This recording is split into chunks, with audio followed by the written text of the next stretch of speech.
নমস্কাৰ। আজি লকডাউনৰ ইতিমধ্যে কেইবাটা দিন পাৰ হৈ গ'ল। আজি ইংৰাজী এপ্ৰিল মাহৰ 3 তাৰিখ।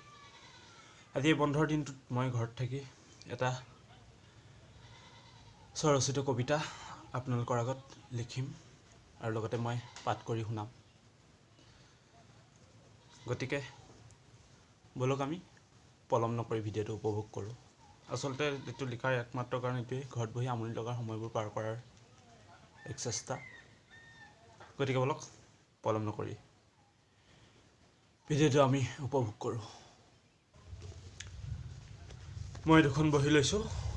এইখন বহীত কবিতাবোৰ মই পোনপ্ৰথমে লিখি লওঁ আৰু শব্দ বাক্য শুদ্ধ বুলি ভবাৰ পাছত, বাক্যৰ গাঁথনি হৈছে বুলি ঠিকেই ভবাৰ পাছত মই এইখনত শেষবাৰৰ বাবে লিপিবদ্ধ কৰোঁ। আৰু গতিকে মই এতিয়া এইখনৰ পৰা এইখনত লিপিবদ্ধ কৰিম ফাইনেলি।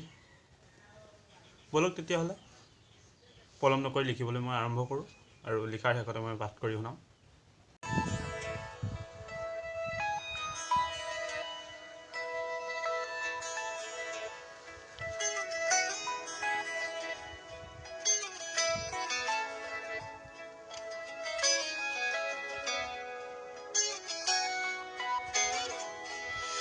কবিতা কেনেকৈ লিখে বাৰু গান, লিখিবৰ মোৰ মন আছে শব্দবিহীন এটি গান।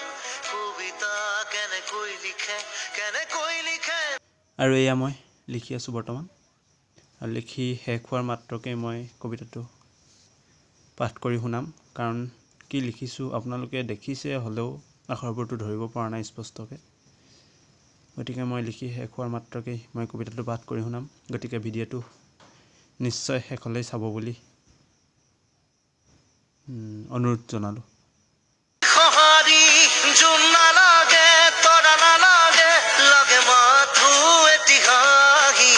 সাধাৰণ মোৰ জীৱনত অসাধাৰণ সুখবাগী, কাগজৰ কবিতাবোৰে কিদৰে মন পঢ়ে, কিদৰে আখৰে মন ভৰে।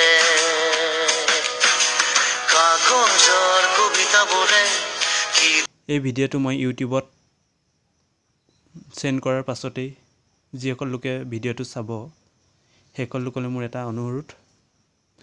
মই কবিতাটোৰ কোনো নাম দিয়া নাই।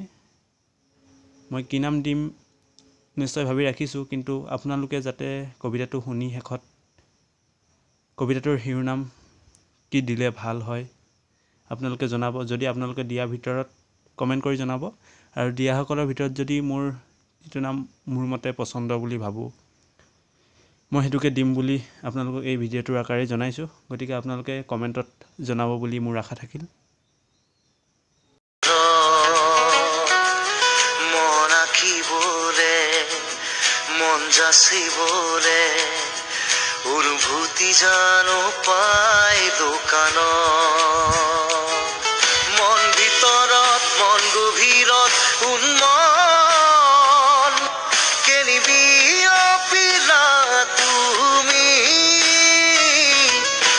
তেজ বঙৰ শৰীৰত কিদৰে ৰলা থিতাপি, কাগজৰ কবিতাবোৰে কিদৰে মন পঢ়ে, কিদৰে আখৰে মন ভৰে। কাগজৰ কবিতাবোৰে কিদৰে মন পঢ়ে, কিদৰে আখৰে মন ভৰে।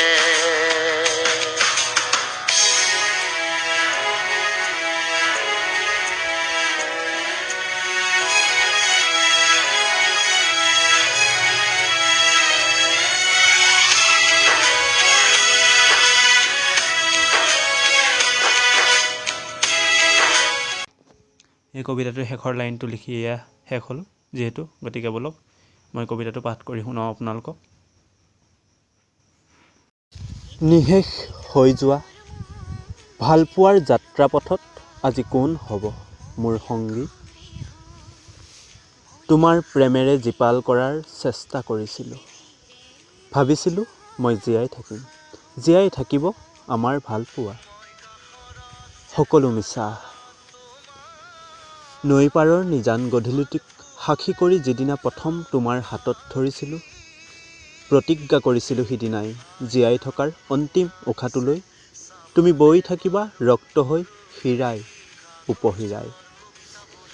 আজি হাতৰ তলুৱাখন ঘনে ঘনে চাওঁ, তোমাৰ স্পৰ্শ ক'ত? বুকুখন বিষাই যায়।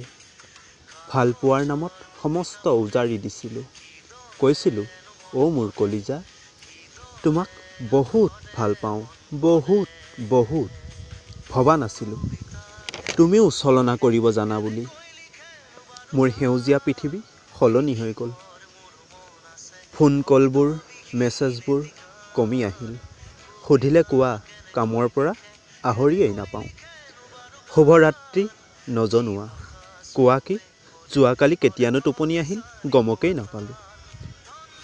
হোৱাটছআপত অনলাইন, অথচ মোৰ বাৰ্তাৰ প্ৰত্যুত্তৰ দিবলৈ সময় নাই। আজি আৰু মোক প্ৰয়োজন নাই কাৰোৰে সান্নিধ্য। যদি যাই যাওক বিষণ্ণ হৈ মৰহি এই নিষ্পাপ জীৱন। ভাল পাব জানিছিলোঁ, কেৱল ভাবিছিলোঁ তোমাৰ কথাকেই।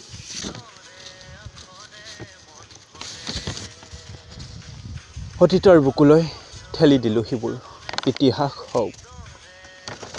অপ্ৰয়োজনীয় ভালপোৱাৰ সন্ত্ৰাসত প্ৰয়োজনীয় সময়কণো বিকলাংগ হ'ল। বতাহৰ সুবাসত এতিয়াও তোমাৰ দেহৰ গোন্ধ পাওঁ। দুচকু মুদিলেই তুমি।